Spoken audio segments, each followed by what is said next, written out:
Hello, everyone, and welcome to Langer at the Mic. We are live today in a bit of a temporary setup in Montreal, in my basement in Montreal, because I was at the draft yesterday, the first round of the 2022 NHL Draft in Montreal at the Bell Center, and we'll talk about the full experience in a little bit. But right now, we're actually in the middle of, I believe we're in the fifth round right now. The Canadians obviously made a couple of picks today. We're going to break it all down. But right off the top, we're going to talk about the Canadians passing on Shane Wright and taking Juraj Slafkovsky first overall. I just posted my reaction. I thought I uploaded it yesterday, but it was private. But I uploaded it to my channel here just recently in a YouTube short clip. Obviously, the Bell Center was devastated. Or at first, they were devastated. Even on the red carpet, before, like people reported, apparently some people booed. I was not in the. I guess I was not in the area because I was like right along the red carpet. People in my area weren't booing, but I guess people closer to where the buses were booing. So that was interesting. And unfortunate, but overall, everyone righted the ship by giving him a standing ovation when he was doing his interview close to my section, actually, with TVA Sport. So at least the Montreal crowd, I guess, redeemed ourselves then, although I hate to say there was someone actually in my section who threw their Shane Wright jersey, which, I mean, I guess that's your fault for making a Shane Wright Habs jersey before he even gets drafted by the Montreal Canadiens. But oh well, what can you do? So many Habs fans obviously got pre-made Shane Wright T-shirts and jerseys, but look, Shane Wright didn't just fall to the Devils at 2. He didn't just fall to the Coyotes at 3. Went all the way to Seattle at 4, and then gave the Canadians a death stare, which I believe was first discovered by a fellow CSM graduate, Peter Walker, who is now with SN Bets. So shout out to Peter Walker for discovering that first and foremost. Well, let's talk about Juraj Slafkovsky. So first of all, I'm going to support and cheer for Juraj Slafkovsky. I'm going to hope he turns into that Mikko Rantanen, dare I say, Jaromir Jagr type player for the Montreal Canadiens for a long time. I really, really hope so, because now he's a Montreal Canadian, and I'm going to cheer for him. But I definitely questioned. I personally, I'll just say this. The way to sum up my reaction is I honestly am more, I don't want to say excited, but I'm more intrigued by what Kirby Dach is going to bring compared to Juraj Slafkovsky. Juraj Slafkovsky, look, because that's to me, I know Kent Hughes said that they're going to take Slafkovsky either way, but the fact that they had that Kirby Dach trade lined up in their back pocket at least now justified a little bit more taking Juraj Slafkovsky first overall. And to me, it was like the reaction of the Bell Center, my personal reaction was so much more excited. As you probably saw on the live broadcast, I was so much more excited when Gary Bettman walked up to the podium. A funny story, but actually, Mathieu on Twitter also. Shout out to Mathieu as well. We hung out with him and a bunch of other awesome people from Twitter yesterday. But yeah, so we were trying to actually start a movement to cheer Gary Bettman and not boo Gary Bettman, but the Bell Center still ended up booing Gary Bettman, so that was disappointing. Anyway, yeah, so we were way more excited when he announced those trades for the 13th overall pick for Romanov. Specifically, here, let's get into the details right here. Is Romanov and pick number 98 overall for the 13th overall pick, and then the 13th overall pick and 66th overall pick for Kirby Dach. The question is, yeah, Salge will support and cheer for him as well. I'm not going to get too much to comments today. I'll have to address them in a later stream just because I am actually going to be driving back to Toronto in a couple of right after the stream. But yeah, Kirby, the question is at 13th overall, would you have been better off taking Jonathan Lekkerimäki or Frank Nazar? I think Frank Nazar went a little bit earlier, if I'm not mistaken. But either way, the question is, Kirby Dach is a little more developed, even though he hasn't quite turned into an established NHLer just yet. The fact is that Kirby Dach is a much more established player than really anyone that you're going to take in this draft at 18 years old, given that Kirby Dach is already 3 years into the league and he's already 21 years old, has been bothered by the wrist injury, the wrist surgery, and that has affected obviously his development. But I am more, again, I am really interested by what Kirby Dach could and will bring to the Montreal Canadiens. I will say that I will say that I am a little nervous because of what the Canadians went through with Jesperi Kotkaniemi. Similar position, third overall pick, center, hasn't quite like they didn't allow him the chance to develop as a full-time top 6 center. But Kirby Dach, hopefully Marty St. Louis and the Montreal Canadiens at least give him that opportunity. Where I will be very disappointed is if the Canadiens now, Christian Dvorak, I don't know what they're going to do with him, but I'm hoping that if Dvorak does not get traded, I'm hoping that Kirby Dach gets the first opportunity at a second line center role on the Montreal Canadiens going into next year ahead of Christian Dvorak.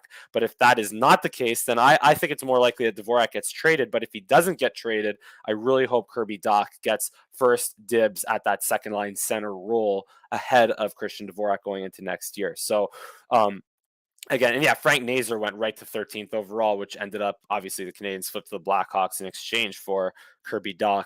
So it'll be very interesting to see who ends up having the best career between Frank Nazar, Kirby Dach, and of course Jesperi Kotkaniemi, who we have to bring into the mix because he was, again, also third overall pick, also a center, expected to be a franchise center for the Montreal Canadiens, of course. So again, we'll see how all that pans out long term. But all this to say, again, difficult draft year for the Canadiens to be in with Jesperi Kotkaniemi, with the uncertainty of the first overall pick, whether it's going to be Shane Wright, Logan Cooley, even Simon Nemitz, who the Devils drafted second overall. You could have argued maybe would have been justifiable at first overall. Possibly, we'll see who ends up having the best career out of the 3 or 4. We'll see if Shane Wright now in Seattle behind Matty Beniers just lights it up. So a lot of intrigue, a lot of different directions that this draft class can go. But I really hope Juraj Slafkovsky. I think the Canadiens will do right by him. I don't know if I'm pretty sure he will be in North America because that seems to be the plan. I don't know if it's going to be with the Canadiens or the Laval Rocket, or possibly if they loan him to an OHL team. I'm not exactly sure who has his rights. We'll get to Filip Mesar in a minute, but yeah, to me, Slafkovsky, I really hope he turns into that perennial goal scorer. And if he's not scoring goals, I really hope he ends up being a player that that doesn't just produce in the regular season, but also ends up producing in the playoffs as well. And I think Josh Anderson, as a comparison, or a more dynamic Josh Anderson, a more skilled Josh Anderson, a more consistent Josh Anderson. I hope that will be the long-term potential for Juraj Slafkovsky as a Montreal Canadian. So now real quick, talking about Filip Mesar. If you follow my channel here, if you subscribe to Langer at the Mic, you heard it here, maybe not first, but I had him pegged as one of my boom or bust prospects that will likely be available to the Canadiens at 26th overall, and surely enough, he was right there. So he is also very skilled, very dynamic. His only downsides are his lack of size, his lack of defense, and his lack of just his overhandling the puck and his shot selection. And those are things that can all get corrected. So this could be a potential home run or strikeout pick for the Montreal Canadiens at 26th overall. And I really like that. I would have preferred, honestly, Jagger Firkus, who went to the Seattle Kraken in at the top of the second round. I really like Jagger Firkus. As you saw, he was my number one boomer bust prospect that could follow the Montreal Canadiens. He just has a little bit more proven production, although Filip Mesar he played against men in Europe. And now he might have the chance to play with the Kitchener Rangers, who own his CHL rights, according to Marco D'Amico of MTL Hockey Now. So I'm really hoping that that Mesar gets a chance to play North America sooner than later with the Kitchener Rangers, and that he gets to light up the OHL as an 18/19-year-old this coming season. And yeah, I just hope that that he really is able to establish himself, work on his game with Kitchener, and he could end up being again a home run pick for the Montreal Canadiens late in the first round. Which, when you have a lot of picks, that is what you do. And speaking of which, now let's quickly talk about Owen Beck, who I'm not. I feel like Owen Beck is a little bit more on the safer side. He could, like, I'll be honest. Like, I looked. I think of Owen Beck as more of like a high floor, low ceiling type of guy. Which, speaking of Nathan Gaucher, Maverick Lamoureux, and all the French Canadian guys who end up going to Arizona and Anaheim. Anaheim also ended up getting the Tristan Luneau from Gatineau as well in the second round. So that was, I would have liked to have seen Tristan Luneau with the Montreal Canadiens. I would have liked to have seen him possibly fall, but I don't think he was going to fall all the way to the third round. But Anaheim gets the two French Canadians. But yeah, so Owen Beck is, I think, the safer pick at the top of the second round. Like, I don't love the pick, but I'm okay with the pick. Like, it's what are you going to do? Like, it's the top of the second round. I trust Kent Hughes, Jeff Gordon, Vinny LeCavalier that was the right pick at the top of the second round. But what I am excited about is Lane Hutson. And like, at 5'9", 150 or so pounds, if he goes on the Francis Bouillon diet and keeps up with his high-end skill, hockey IQ, and just dynamic offensive ability, but also underrated defensive ability, he could be the steal of the draft for the Montreal Canadiens late in the second round there. Otis Hutson. I am that is one that I am very, very excited by. Sorry, Otis Hudson, Lane Hutson. Otis Hudson's, I think, offensive lineman in the NHL, but NFL are picked a decade ago. But anyway, yeah. So Lane Hutson at 62nd overall is, I think, one of the that's the type of pick, like the Filip Mesar pick, or had they gone the Jagger Firkus route, that is another pick where it's like you're taking a gamble, you're taking a chance that this kid is going to develop into that he's going to just grow maybe up to 5'9", 5'10", maybe 170 or so pounds, add a little bit of muscle. Like I said, go on the Frankie Bouillon diet, and with the offensive upside, hockey sense that he already has, if he rounds into that form, maybe he could be that dynamic offensive defenseman for the Montreal Canadiens down the road. So we will see about that. I'm excited about that. So yeah, we'll see how that ends up working out. But I really like that pick at late in the second round, 62nd overall. And then besides that, like Vincenz Rohrer at 75th, Adam Engstrom at 92, Cedric Guindon, fourth round, 127th overall, and Jared Davidson so far in the fifth round, 130th overall. I'll be honest, I didn't do as much of my homework on those guys as I did the top 50 picks, but we'll see if the Canadiens could hit a home run on some of those guys. Right now, we are currently in round 5 at the Oilers pick. So again, just kind of more. I really did my homework up until the 50th overall pick. So, but yeah. Just I guess one more thing about Alexander Romanov, who the Canadiens traded for Kirby Dach. He will be missed, but I feel like the chances of him becoming a number one defenseman or a top pairing defenseman, I should say, he could still become that, but I don't know if he will. I feel like his ceiling is more of like a high end second pair defenseman for Romanov. But fan favorite, hard hitting defenseman that the Canadiens will certainly miss in their lineup, but obviously they could afford to get rid of him because of the presence of Caden Gooley, Jordan Harris, and even Arbor Jakai in their system. A lot of great, talented left-handed defensemen coming up, and now the Hutson kid, the Lane Hutson kid who they drafted in the second round, he could very well be in the mix in about 3-4 years from now as well. So we'll obviously miss Romanov. I just hope it doesn't become another case of, like I alluded to when the Canadiens, or when I made my video on Pierre-Luc Dubois, is when the Canadiens traded away Mikhail Sergachev for Jonathan Drouin. I hope that this doesn't become a case where the Canadiens trade a promising or a young Russian defenseman for a guy who is supposed to be a top 6 franchise center. I hope that doesn't be the case. That's not going to be the case here.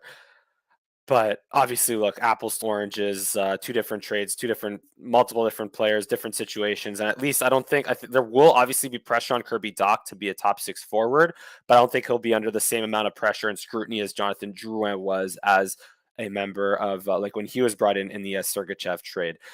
One last thing I want to end this live stream with as we continue in the draft. We're late in the 5th round, going into the 6th round. Couple of players that we've compared that I've compared Kirby Dach to over after the draft and overnight is first of all Jesperi Kotkaniemi. So Jesperi Kotkaniemi in his first 3 NHL seasons, I can't display it right here, so I'm going to try to say it as easily as possible. 171 games, 62 points at a point per game total of, I'm going to do the math right here real quick. 62. Couldn't display it on a hockey reference here. Stat head 62 divided by 171. That is 0.36 points per game in his first 3 NHL seasons. 0.36.